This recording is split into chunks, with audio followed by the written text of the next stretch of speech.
Bonsoir à toutes et à tous et bienvenue dans ce rendez-vous d'information. Tout de suite le sommaire. Au menu de ce journal, 31 morts après l'effondrement d'une décharge sauvage. Les recherches se poursuivent, les précisions dans un instant. Accueilli par Emmanuel Macron pour une visite de 2 jours après être sorti de l'isolement, le prince saoudien est de retour sur la scène diplomatique. Gaza et l'Iran sont au cœur des discussions. Plus de précisions dans ce journal. À l'occasion de la fête nationale, les alliés de l'Ukraine se réunissent. Objectif, afficher leur unité face à l'escalade russe. On en parle évidemment dans ce journal. Mesdames et messieurs, c'est toujours un plaisir de vous retrouver. On démarre ce journal en Afrique de l'Ouest, en Guinée-Conakry. Au moins 31 personnes ont été tuées dans la nuit du samedi 22 au dimanche 23 août 2026 après l'effondrement d'une partie de la décharge de Dar es Salaam dans la commune de Bessia à Conakry en Guinée. Le drame survenu vers 2 heures du matin sous de fortes pluies a enseveli plusieurs habitations et fait également des blessés. Plusieurs personnes restent portées disparues et les recherches se poursuivent malgré l'instabilité du site. Les autorités avaient prévu la fermeture de cette décharge et l'évacuation des riverains le jour même du drame. Autre information à présent, face à la nouvelle épidémie d'Ebola qui frappe la République démocratique du Congo, le pape Léon XIV appelle la communauté internationale à se mobiliser. Depuis le Vatican, le souverain pontife exhorte les pays et les organisations internationales à renforcer leur soutien aux populations touchées et aux autorités congolaises alors que l'épidémie fait craindre une nouvelle crise sanitaire dans le pays. Suivons ensemble. Depuis le Vatican, le pape Léon XIV lance un appel face à la progression d'Ebola en République démocratique du Congo. Lors de la prière de l'Angélus dimanche, le souverain pontife a appelé la communauté internationale à se mobiliser, alors que l'épidémie a déjà fait plus de 2300 morts dans le pays. Je pense souvent à la République démocratique du Congo, en particulier en raison de la propagation de l'épidémie d'Ebola, qui fait malheureusement de nombreuses victimes. J'encourage une réponse de la communauté internationale, qui implique également les communautés locales dans le travail de prévention afin de sauver de nombreuses vies humaines. Le pape a également tourné ses pensées vers la République centrafricaine, endeuillée par l'effondrement d'une mine artisanale d'or à Zimboy. Plus d'une centaine de personnes ont péri. Je suis également proche de la population de la République centrafricaine qui pleure les victimes de l'effondrement survenu dans une mine à Zimboy. Que le Seigneur accueille ceux qui ont perdu la vie et soutienne les efforts visant à garantir la sécurité et la légalité des sites miniers. Léon XIV a également prié pour les victimes du séisme qui avait fait près de 300 morts en Italie en 2016. Dans un autre registre, à l'occasion de la Journée mondiale de l'aide humanitaire célébrée le 19 août, l'ONU rend hommage aux travailleurs humanitaires victimes de violences à travers le monde. Au siège des Nations Unies à Nairobi, au Kenya, le drapeau de l'organisation a été mis en berne en leur mémoire, une cérémonie qui rappelle les risques auxquels sont confrontés chaque jour les humanitaires dans les zones de conflit de crise. Suivant un extrait de reportage. À Nairobi, le drapeau des Nations Unies a été mis en berne ce 19 août à l'occasion de la Journée mondiale de l'aide humanitaire. Un hommage aux travailleurs humanitaires qui ont perdu la vie en portant assistance aux populations les plus vulnérables. Selon le Bureau de la coordination des affaires humanitaires de l'ONU, plus de 1100 travailleurs humanitaires ont été tués, blessés, enlevés, détenus ou arrêtés en 2025. L'Afrique orientale et australe concentrent aujourd'hui des besoins considérables. Plus de 57 millions de personnes ont besoin d'une aide humanitaire dans la région, soit plus d'un quart des besoins concentrés à l'échelle mondiale. Le Soudan représente une part importante de cette crise. La guerre y provoque des déplacements massifs à l'intérieur du pays comme vers les États voisins et aggrave les besoins des populations. Conflits prolongés, événements climatiques extrêmes et fragilité économique continuent d'alimenter les crises tout en rendant le travail des humanitaires toujours plus difficile. En cette journée mondiale de l'aide humanitaire, l'ONU appelle ainsi à mieux protéger les travailleurs humanitaires et à garantir leur accès aux populations touchées par les crises. Autre information à présent, le prince héritier saoudien Mohammed Ben Salman est reçu à Paris par le président français Emmanuel Macron pour une visite officielle de 2 jours. Longtemps isolé sur la scène internationale après l'assassinat du journaliste Jamal Khashoggi en 2018, le dirigeant saoudien revient aujourd'hui au centre des échanges diplomatiques. À l'agenda de cette visite, les crises du Moyen-Orient, notamment la situation à Gaza et les tensions avec l'Iran. Suivons à présent. Oui, c'est pas cette visite à proprement parler, parce qu'il y avait déjà une forme de réhabilitation, entre guillemets, politique de Mohammed bin Salman, très largement d'ailleurs à l'initiative du président Donald Trump. Et donc dans ce cadre-là, effectivement, les autres pays ont suivi, tout simplement parce que il y a une logique de réelle politique qui s'est imposée, même si vous vous rappelez la tragédie, effectivement, le tragique assassinat de Jamal Khashoggi en octobre 2018. Depuis, beaucoup d'eau est passée sous les ponts, si on peut dire. Et il se trouve que le royaume d'Arabie Saoudite est donc celui qui le gouverne aujourd'hui, de facto, le prince Mohammed bin Salman, qui est le prince héritier, est incontournable. Il est incontournable et on prend la mesure de cette importance d'ailleurs avec les récents événements, évidemment, dans la région du Moyen-Orient et tout particulièrement sur le Golfe. On y reviendra, mais d'abord un mot sur le premier geste de cette visite qui peut paraître assez incongru. Pourquoi choisir précisément l'e-sport pour mettre en scène ce rapprochement ? Oui, c'est pas totalement incongru, hein. D'abord, il y a évidemment, ça peut de l'extérieur, ça peut paraître étrange, mais en réalité, il y a dans la stratégie de diversification économique du prince héritier, notamment dans le cadre de son fameux plan Vision 2030, il y a l'idée de développer des secteurs pour diversifier son économie avec l'horizon post-pétrolier. Et dans ce cadre-là, il y a des investissements qui sont pas de façade, hein. C'est pas uniquement une question de soft power. En l'occurrence, le prince Mohammed bin Salman, en octobre 2024, disait qu'il voulait que le royaume d'Arabie Saoudite soit le premier centre mondial des jeux vidéo, de la culture des jeux vidéo et de l'e-sport. Et donc, dans ce cadre-là, effectivement, on comprend mieux cette logique, effectivement, privilégiant ce type de sport power, mais qui est un mixte avec une dimension, justement, ludique. En l'occurrence, il y a les cérémonies de clôture qui se fait à l'extérieur parce qu'elle ne pouvait pas, compte tenu des événements de la guerre qui est en cours au Moyen-Orient, elle ne pouvait pas se faire dans le royaume. Donc c'est la raison pour laquelle elle se fait ici. Et effectivement, c'est un marqueur assez fort. Mais c'est malgré tout un marqueur de soft power de la part de Riyad, qu'on le veuille ou non.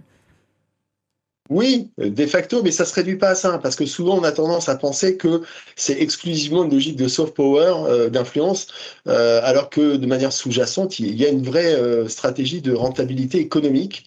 D'ailleurs, on l'a vu avec les investissements qui ont été faits par le fonds d'investissement public, le fameux FIP, effectivement, qui est le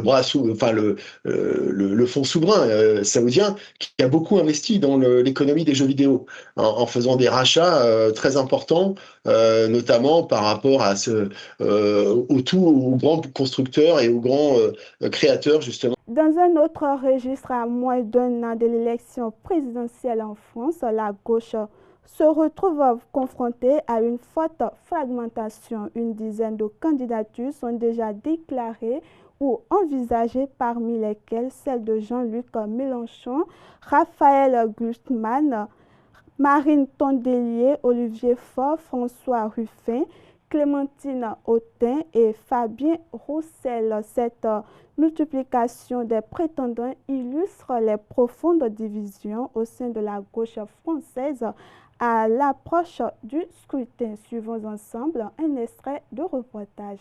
Vous avez dit, Damien, il y a cette annonce de Raphaël Glucksmann, même si ce n'est pas une surprise. Il a fait durer le suspense, mais son positionnement faisait peu de doute. La question, c'était de savoir quand. C'est donc chose faite. La prochaine étape, ce sera une primaire avec le Parti socialiste. Ça, ce sera début octobre. Et c'est donc à ce moment-là que le candidat qui représentera Place Publique et le Parti socialiste sera choisi. Il faut bien comprendre que l'union de la gauche, c'est le défi qui est posé à la gauche. Et ce qu'on peut retenir dans l'immédiat, c'est que Raphaël Glucksmann, il se positionne définitivement contre toute alliance avec la France insoumise. Je vous propose de l'écouter. Il a été interrogé sur le sujet hier par nos confrères de TF1. Moi, je suis extrêmement clair. Si je gagne cette primaire, eh bien, il n'y aura plus jamais d'accord avec Mais Jean-Luc le Parti Mélenchon. socialiste ne vous a donné aucun engagement pour l'instant. Tout le monde ne semble pas être d'accord au sein du Parti socialiste sur cette ligne. Mais moi, je vous le dis, la seule manière pour la gauche de revenir au pouvoir, c'est d'être absolument clair. La gauche française, eh bien, elle ne se prosterne pas devant les dictateurs. Voilà, mais Alexandra, en se privant des voix de la France insoumise, le Parti socialiste et les places publiques ont-ils quand même des chances ? Alors, c'est sûr que Jean-Luc Mélenchon, c'est le candidat à gauche qui se démarque dans tous les sondages réalisés jusqu'ici. C'est aussi le seul à parvenir à se hisser au second tour. Mais les désaccords entre lui et Raphaël Glucksmann sont trop nombreux, les visions trop différentes. Depuis septembre 2025, Raphaël Glucksmann appelle à la rupture. Et ce qu'il disait déjà à l'époque, c'est que porter un candidat LFI face au RN, eh bien, c'est augmenter les chances de réussite du Rassemblement national. Il qualifiait même la France insoumise de boulet dont il fallait se départir. Ce parti, accusé notamment d'antisémitisme par ses détracteurs, même si, on le rappelle, il n'a jamais été condamné par la justice pour ce motif, il est devenu infréquentable pour beaucoup. Est-ce que ça veut dire que l'idée d'une union de la gauche part à la poubelle ? A priori, on voit difficilement comment ça pourrait être possible, mais certains veulent malgré tout y croire. Ils misent sur le fameux vote utile pour faire barrage au Rassemblement national. Yannick Jadot, membre des écologistes, lui, a dit apporter son soutien à Raphaël Glucksmann, mais ça ne fait pas l'unanimité au sein du parti. Je vous propose d'écouter Sandrine Rousseau, qui est interrogée sur le sujet par nos confrères de France 2 il y a quelques minutes. Yannick Jadot avait déjà participé à un de ces meetings et il a déjà dit qu'il soutiendrait. Voilà, moi, je fais un travail au sein de mon parti pour faire en sorte qu'il y ait un vote et que ce vote ensuite aboutisse à une alliance et à des discussions avec la France insoumise. Voilà, mais en fait, je respecte absolument la position de Yannick Jadot. Je dis juste qu'il faut que ça soit tranché de manière un peu collective. Voilà, donc Yannick Jadot, Sandrine Rousseau et la patronne du groupe écologiste dans tout ça. Alors, Marine Tondelier, elle appelle un sursaut collectif. Ça, c'est ce qu'elle a martelé lors d'un discours prononcé vendredi dernier, lors des universités d'été du parti. Faut bien comprendre que les écologistes, ils sont très courtisés. C'est le seul parti à pouvoir dialoguer avec LFI et avec le PS. Et il était beaucoup question d'écologie dans le discours de Jean-Luc Mélenchon dimanche. Raphaël Glucksmann, lui, de son côté, il a ouvertement tendu la main aux écologistes lors de son passage au journal télévisé. Et il faut aussi se rappeler que les épisodes de canicule qui se sont abattus sur la France ont mis le sujet sur le devant de la scène. Et on aurait pu penser que ça aurait servi aux écologistes, mais pas du tout. Ils stagnent dans les sondages avec 3 à 5% d'intention de vote, alors que de l'autre côté de l'échiquier politique, le Rassemblement national et sa proposition de clim généralisée à laquelle les Français sont très largement favorables, eh bien, il semble renforcer. Le Rassemblement national reste le grand favori dans les sondages selon tous les scénarios évalués jusqu'à présent. On verra le 18 avril au premier tour si les Français se souviennent encore de l'épisode de canicule de l'été. À Kiev, en Ukraine, les pays de la coalition des volontaires se réunissent à l'occasion de la fête nationale ukrainienne. Ils doivent réaffirmer leur soutien à l'Ukraine alors que les attaques russes s'intensifient et causent un nombre record de victimes civiles. Cette mobilisation intervient dans un contexte de forte tension avec la guerre toujours au cœur des discussions entre les alliés de Kiev. Le reportage. Les autorités avaient prévenu la population ici dans la capitale qu'il y avait un risque accru d'attaque à grande échelle. Alors on en a connu une il y a 2 jours et puis chaque jour nous avons des alertes aériennes, des missiles tombent. Alors ces dernières 24 heures surtout sur la banlieue de la capitale. Donc le contexte est tendu au niveau sécuritaire. C'est un contexte également tendu puisque on sort de plusieurs semaines d'incertitude politique suite au remaniement gouvernemental de Volodymyr Zelensky qui avait provoqué des vagues de manifestations à travers le pays. Volodymyr Zelensky qui s'est exprimé ce week-end au sujet d'élections qu'avait appelé de ses voeux son ex-ministre de la Défense, Mikhailo Fedorov. Le président ukrainien a rappelé la position du gouvernement. Sous la loi martiale, la tenue d'un scrutin est proscrite pour des raisons de sécurité. Cela ne change pas. En attendant, l'Ukraine tente aussi d'assurer sa défense en multipliant les frappes de moyenne et de longue portée dans le territoire russe. Pour la 3e nuit consécutive, l'Ukraine a visé les géants du commerce russe Ozone après avoir pendant plusieurs semaines visé ceux de Wildberries, encore une fois pour tenter d'affaiblir l'économie russe et ainsi d'affaiblir son effort de guerre contre l'Ukraine. En pleine campagne pour les élections législatives d'octobre en Israël, le Shin Bet refuse d'accorder une protection rapprochée à Gadi Eisenkot, ancien chef d'état-major et rival de Benjamin Netanyahou. À Jérusalem, son parti Yazar dénonce une décision politique alors que les menaces contre le candidat seraient en hausse. Le service de sécurité intérieure assure que sa protection est encadrée par la loi et propose uniquement un soutien en matière de renseignement. Un gigantesque incendie de végétation menace la périphérie de nord-ouest de Reno dans l'État du Nevada aux États-Unis. Déclenché samedi, le Hawk Fire a déjà ravagé plus de 6000 hectares et reste hors de contrôle. Face à la progression des flammes, près de 42 000 habitants ont reçu l'ordre d'évacuer, tandis que 45 000 autres sont appelés à se tenir prêts à quitter leur domicile. Les détails dans cet élément. Seuls, face aux flammes, les pompiers luttent pour freiner la progression de l'incendie. Ils se dirigent rapidement vers la ville de Reno, située au nord-ouest du Nevada, près de la frontière avec la Californie. Les autorités demandent à la population de se préparer à évacuer. Oh mon Dieu, j'ai une peur bleue. C'est comme si on ne savait pas si le vent allait tourner et si ça allait empirer. J'ai mis toutes mes affaires dans ma voiture et dans la sienne, donc on est prêt à partir si besoin. Le feu a déjà dévoré plus de 6000 hectares ce dimanche. Au moins 42 000 personnes ont dû quitter leur domicile. Des maisons au sommet des montagnes ont déjà brûlé sous l'effet des flammes poussées par des vents violents. Ces conditions compliquent les opérations des autorités. Sur le terrain, près de 1000 personnes luttent, mais les fortes températures et le sol sec ralentissent leurs efforts pour maîtriser l'incendie. C'est impressionnant. Visible à des kilomètres, le bleu du ciel a laissé place à un épais nuage de fumée. L'état d'urgence est déclaré dans le comté de Washoe. Les autorités parlent d'un incendie d'origine humaine. Une enquête est en cours pour déterminer la cause exacte de ce feu. Dernière information pour boucler cette édition, une délégation transpartisane du Parlement japonais entame ce lundi 24 août une visite de 4 jours à Pékin en Chine. Jusqu'au 27 août, les élus de la majorité de l'opposition doivent rencontrer les responsables chinois afin de renouer le dialogue entre les deux pays après plusieurs mois de fortes tensions. Une visite à portée surtout symbolique alors que les désaccords persistent notamment sur Taïwan et la sécurité régionale.